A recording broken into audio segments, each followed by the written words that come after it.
Hello students, good morning. How are you beta? I hope all you are fine. English की class में आप लोगों का स्वागत है और आज की जो हमारी क्लास है उसमें आपको एक बहुत ही खूबसूरत, बहुत ही प्यारे टॉपिक से आपको मिलाएंगे और it's a very interesting topic and a very important topic for class 11th 10th class तक जो भी हमने सीखा इंग्लिश में, ये हमारी 11th क्लास के लिए एक नया टॉपिक है, इसीलिए आपको बड़े ध्यान से इसको समझना है और हर एक पॉइंट को बारीकी से समझते हुए इसको सॉल्व करेंगे। अगर जनरली हम देखें तो बहुत इजी है, अगर आपको समझ आता है तो ये ठीक है ना। और ये आपके लिए सिर्फ आपके इस एग्ज़ाम को ध्यान में रखते ही नहीं, बल्कि किसी दूसरे सब्जेक्ट्स में भी अगर इस तरह के पॉइंटों को सॉल्व करते हैं तो उसमें भी आप लोगों के लिए इम्पोर्टेंट होता है, ठीक है ना। और वो जो हमारा टॉपिक है जो आज हम करेंगे उसका नाम है नोट मेकिंग, ठीक है। आज का जो हमारा ये टॉपिक है हमारा क्या है, नोट मेकिंग। इसके बारे में ध्यान से समझिए, ये नोट मेकिंग है क्या चीज़, ठीक है। 10th क्लास में या फिर आप इंग्लिश में हमारे सब्जेक्ट की, हमारे सिलेबस की बात करें तो उस पर मैंने उस सिलेबस में जब उसको डिवाइड किया था, उसको अलग अलग पार्ट में कहा था, तो आप कह सकते हैं उसमें हमने 3 चीज़ें ली थी, ठीक है ना। एक हमारा रीडिंग सेक्शन था, एक हमारा राइटिंग सेक्शन था, एक हमारा लिटरेचर था, इसी में हमारा ग्रामर भी था, यही चीज़ थी। और रीडिंग में मैंने आपको बताया था इसमें आपके पास 2 क्वेश्चन होंगे, एक नोट मेकिंग का और दूसरा कॉम्प्रीहेंशन, ठीक है। तो कॉम्प्रीहेंशन तो आप स्टार्टिंग से छोटी क्लासेस से ही करते आ रहे हैं, 10th में भी आपने किया था। आपके पास पैसेज होता है, उसके क्वेश्चंस दिए होते हैं, उसमें से क्वेश्चंस को, आंसर्स को फाइंड आउट करना होता है, यही था उसमें। अब ये जो नोट मेकिंग है जो आपने 10th में नहीं किया था, so you can say that this is the part of reading section. Reading के पार्ट में इसको इंक्लूड किया गया है, रीडिंग का ही क्वेश्चन ये होता है आपके सामने, ठीक है। तो ये नोट मेकिंग क्या हुआ, आपको समझ आया कि रीडिंग के ही, अब रीडिंग में आपको 2 क्वेश्चन मिलेंगे, ठीक है। ये 8 नंबर का क्वेश्चन, ये 12 नंबर का, यानी रीडिंग सेक्शन आपका 20 नंबर का रहेगा, ठीक है। आज आप समझेंगे कि इस नोट मेकिंग को कैसे किया जाता है, क्या इसका फॉर्मेट होता है, किस तरह इसके नोट्स बनाते हैं, किस तरह इसकी समरी लिखी जाती है, वो सारी चीज़ें आप इस वीडियो में देखेंगे, ठीक है। और इस क्वेश्चन को बड़े ध्यान से समझेंगे। ये आपकी 11th ही नहीं 12th क्लास में भी आपके लिए, आपके सामने एग्जाम में क्वेश्चन होगा, ठीक है। तो क्या होता है, किस तरह से करेंगे, इसमें ध्यान दीजिए।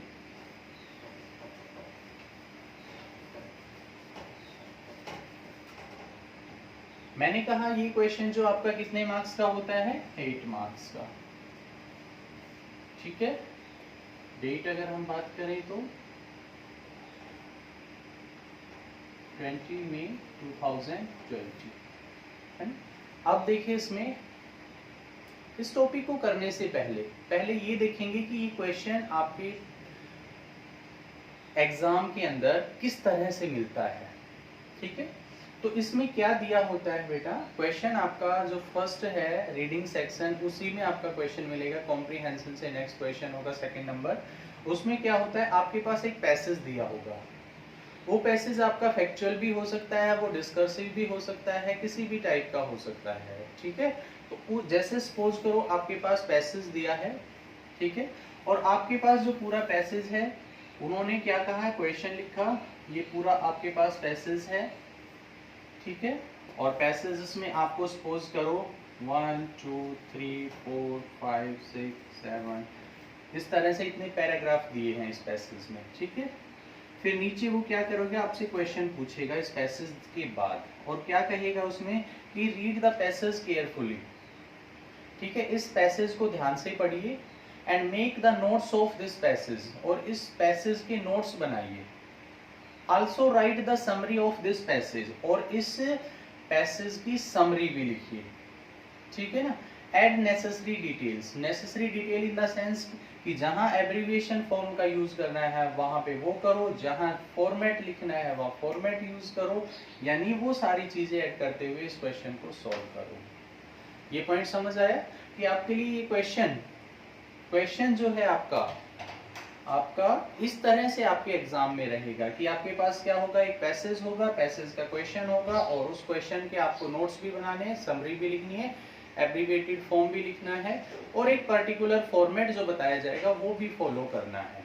ठीक है, क्वेश्चन इज क्लियर। अब इसको समझते हैं।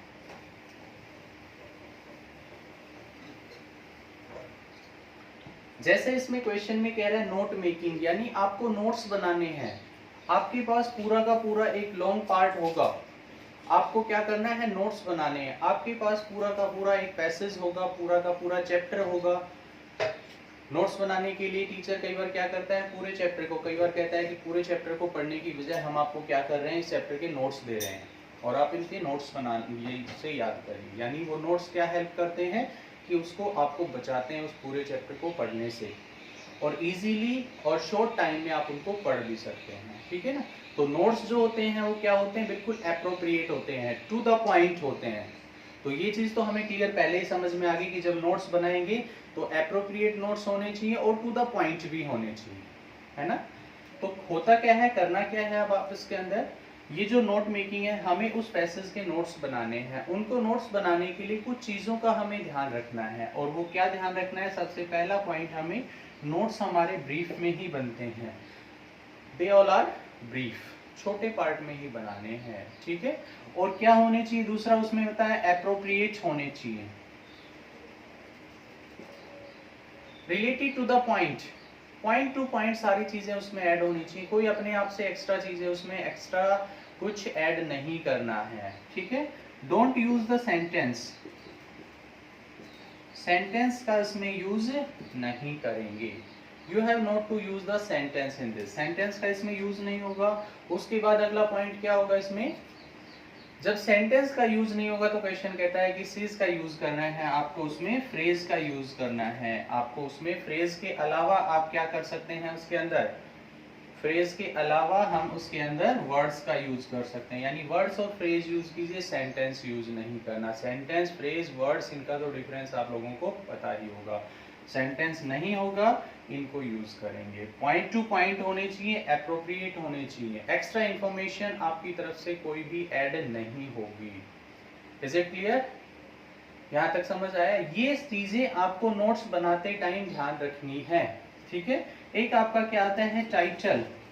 एक एप्रोप्रिएट टाइटल पूरे पैसेज का सेलेक्ट करके लिखना होता है। एप्रोप्रिएट टाइटल आपने अगर नहीं लिखा, टाइटल गलत हो गया तो आपका एक नंबर वहीं कट जाएगा। पूरा एक मार्क जो है ये टाइटल ये कंटेन करता है। ठीक है ना। तो इसका टाइटल सुटेबल होना चाहिए according to the passage. Point is clear? ये सारे क्लियर हुए। वर्ड फ्रेजेस का यूज करो, सेंटेंस नहीं करना, एप्रोप्रिएट होने चाहिए सारे नोट्स, उसमें ब्रीफ में होने चाहिए, टाइटल का यूज करेंगे। क्लियर है? अब इसके लिए क्या आता है, क्वेश्चन आपका दे दिया और उसमें किस तरह का फॉर्मेट आप उसको यूज करेंगे। अगर फॉर्मेट में भी गलती होती है तो भी आपका क्वेश्चन गलत हो जाता है। ठीक है। पूरे क्वेश्चन को सोल्व करने का जो मेथड है वो मैं आपको बताता हूँ। यहाँ पे सपोज करो ये हमारी सीट है, यहाँ आपकी लेफ्ट आइडेंटिटी होती है। ठीक है। अब उसमें सबसे पहला जो पॉइंट करना होता है वो क्या करेंगे, कहता है सबसे पहला जो पॉइंट होता है हम क्या लिखेंगे, उसमें नोट्स ही लिखेंगे। नोट्स बना रहे हैं तो ऊपर हमने हेडिंग डाली और उस हेडिंग के नीचे डबल अंडरलाइन किया इसको। ठीक है। और इस नोट को हमने क्या कर दिया, बोल्ड में कर दिया। ठीक है। नोट्स लिखा, डबल अंडरलाइन किया। क्लियर हुआ? लेफ्ट नेक्स्ट लाइन में हम क्या करेंगे, टाइटल। ठीक है। टाइटल को भी हम बोल्ड करेंगे, टाइटल को भी हम डबल अंडरलाइन करेंगे और उसके बाद हम क्या करेंगे, इसमें आगे डैश लगाएंगे और पैसेज का टाइटल क्या है उसके जस्ट आगे लिखेंगे। ठीक है। सपोज करो हमारा टाइटल है, हमने लिखा एजुकेशन पॉलिसी। पूरा जो टाइटल था वो हमारा क्वेश्चन के क्या था, पैसेज का एजुकेशन पॉलिसी। ये सपोज हमारा टाइटल है, हमने इस तरह से लिख दिया है। Is my point clear? उसके बाद अब हम क्या करेंगे, नोट्स के अंदर जो हमारा पूरा पैसेज दिया हुआ है उसमें कुछ वर्ड्स को सेलेक्ट करेंगे। जो लेंथी वर्ड हैं, बड़े हैं, उनको हम सेलेक्ट करेंगे और उसके अंदर क्या करेंगे, उनकी एब्रीवेटेड फॉर्म बनाएंगे। अगर एब्रीवेटेड फॉर्म फिक्स्ड है, abbreviated form in the sense short form बनाएंगे। अगर वो एब्रीवेटेड फॉर्म्स फिक्स हैं तो हम फिक्स लिखेंगे, नहीं है तो आप अपने आप से भी बना सकते हैं। पहले हम क्या कर लेंगे, अपने उस क्वेश्चन में उनको मार्क कर लेंगे ताकि हमें ध्यान रहे, क्योंकि वो हमें यहाँ पे अपने नोट्स में लिखनी है। ठीक है, हमारा पैसेज सपोज 7 पैराग्राफ का था। ठीक है, हमने पैराग्राफ 5 कम करने हैं तो टिक कर लिया कि पहला पैराग्राफ यहाँ से यहाँ तक, दूसरा यहाँ से यहाँ तक, ठीक है, तीसरा पैराग्राफ हमारा यहाँ से यहाँ तक। इस तरह से पैराग्राफ को डिवाइड कर लो, या फिर उसमें कई बार नंबरिंग होती भी है। ठीक है, वो आप पे डिपेंड करता है, कोई उसका बड़ा इशू नहीं है। अब हम क्या करेंगे, सबसे पहले फर्स्ट नंबर डालेंगे इस तरह से। ठीक है, और हम क्या करेंगे, जैसे हमने क्या कहा अभी, यहाँ पे अपना पैसेज डिवाइड करना है ना, पैराग्राफ डिवाइड करना है। तो पहला पैराग्राफ लिया, उस पैराग्राफ की हेडिंग, ये टाइटल तो पूरे पैसेज का था, लेकिन यहाँ पे पैराग्राफ की हेडिंग डालेंगे। और यहाँ हमारी क्या आएगी, ये जो भी आपकी हेडिंग आती है आप यहाँ अपनी हेडिंग लिख लेंगे। ठीक है, हेडिंग लिखी आपने। फिर उसके बाद इस हेडिंग में कोई भी सब हेडिंग आती है, यहाँ पे आप 1.1 यानी 1 ये नंबर है तो इसी का ये बनेगा 1.1, और इसके नीचे नहीं लिखा जाएगा, इसको यहाँ इस तरह से लिखेंगे। हम यहाँ क्या लिखेंगे, अपनी सब हेडिंग। ध्यान रखें, ये हेडिंग, सब हेडिंग, सब हेडिंग जो आप लिखोगे ये किस वे में होनी चाहिए, आपके पास वर्ड और फ्रेजेस में होनी चाहिए। आपके सेंटेंस यूज नहीं करेंगे इसके अंदर। ठीक है, फिर हम उसमें क्या करेंगे, दूसरी सब हेडिंग है तो 1.2, तीसरी है तो 1.3। ठीक है, उसके बाद अगर ये हमारी सब हेडिंग है, जितनी भी बनती हैं उसके पॉइंट जो भी बनते जाएं उनको हम लिखते जाएंगे। इसके बाद इसका भी अगर सब हेडिंग बनती है, सब हेडिंग यानी सब हेडिंग की एक और हेडिंग, तो हम क्या करेंगे, जैसे इसकी 1.3 की एक और हेडिंग है तो इसको भी इसके नीचे नहीं, यहाँ पे 1.3.1, 1.3.2 इसकी हमने क्या लिखी, सब हेडिंग। ठीक है, ये हमारी सब हेडिंग हो जाएगी। ठीक है, उसके बाद अगर इसमें और हेडिंग बन रही हैं और सब हेडिंग है वो, तो 1.4 यहाँ लिख के, और ये हमारी सब हेडिंग यहीं आ जाएगी। ये चीज ध्यान रखिए, हेडिंग के सारे नंबरिंग यहाँ चलेगी, सब हेडिंग के इसके नीचे चलेंगे, सब हेडिंग के इसके नीचे चलेंगे। ठीक है, इस बात को आप ध्यान रखेंगे, ये एक फॉर्मेट का ही पार्ट है। अब हमारा पहला जो पैराग्राफ है सपोज यहाँ पे कंप्लीट हो गया। अब दूसरा हम उसमें से पैराग्राफ चूज किया, हम दूसरा नंबर डालेंगे। ठीक है, और इसकी हेडिंग हम यहाँ पे लिखेंगे। दूसरा हमने पैराग्राफ डाला, इसकी हेडिंग यहाँ लिखी, इसकी सब हेडिंग करेंगे तो वो इसके नीचे आएंगे 2.1। ठीक है, सब करेंगे तो 2.1.1। ठीक है, 2.1.1 सब हेडिंग हमारी हो जाएगी इसके अंदर। ठीक है, तो ये हम क्या करेंगे, इसमें हमारा जितने भी पैराग्राफ इसके अंदर हैं इस तरह से सब हेडिंग मेन हेडिंग बनाते चले जाएंगे। ये फॉर्मेट नंबरिंग का आप ध्यान रख सकते हैं। इसमें ए भी दे सकते हैं, ABC, स्मॉल ए, रोमन, कोई भी नंबरिंग आप डाल सकते हैं, but it will be much better अगर ये फॉर्मेट आप फॉलो करते हैं तो।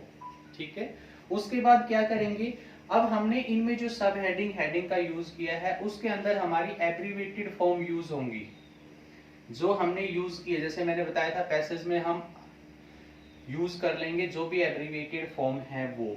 ठीक है, यहां तक समझ आया। ये बेटा कंटिन्यू चलेगा, जितने आपके पैराग्राफ हैं, 3 है, 4 है, 5 है, 6 है, 7 है, इस तरह नोट्स बनते चले जाएंगे उसके। ठीक है, उससे अगला जो पॉइंट इसके अंदर क्या आएगा, जैसे हमारे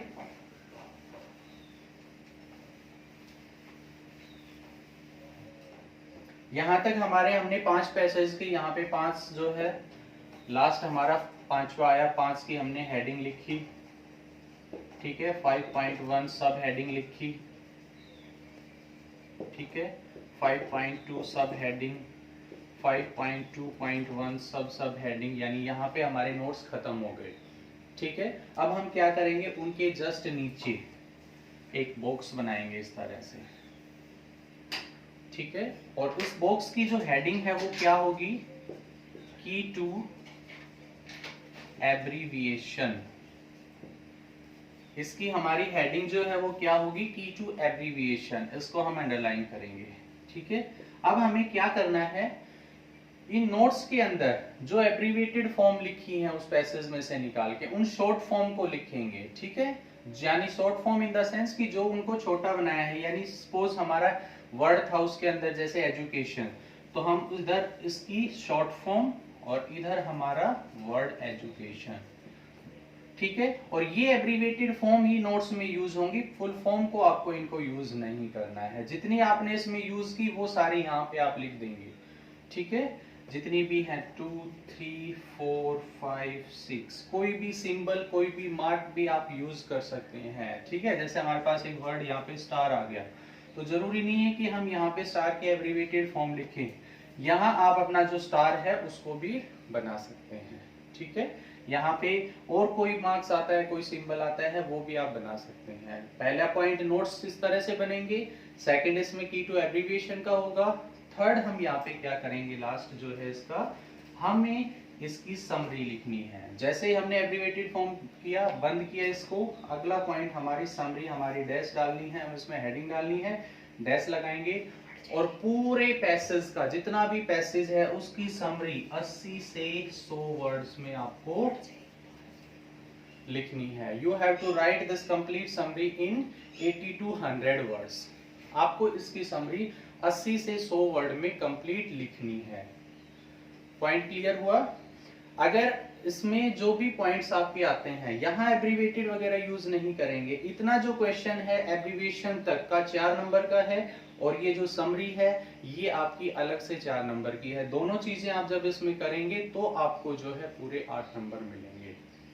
ठीक है, 11th क्लास के लिए नया टॉपिक है, स्टार्टिंग हो रही है इस टॉपिक की। बड़े ध्यान से इस वीडियो को देखिए, फिर से इसको समझिए। कहीं कोई पॉइंट नहीं आता है समझ में, मुझे कॉल कीजिए, मेरे पर्सनल व्हाट्सएप नंबर पे भी आप सेंड कर सकते हैं। ठीक है, thank you so much, have a good day everyone, thank you.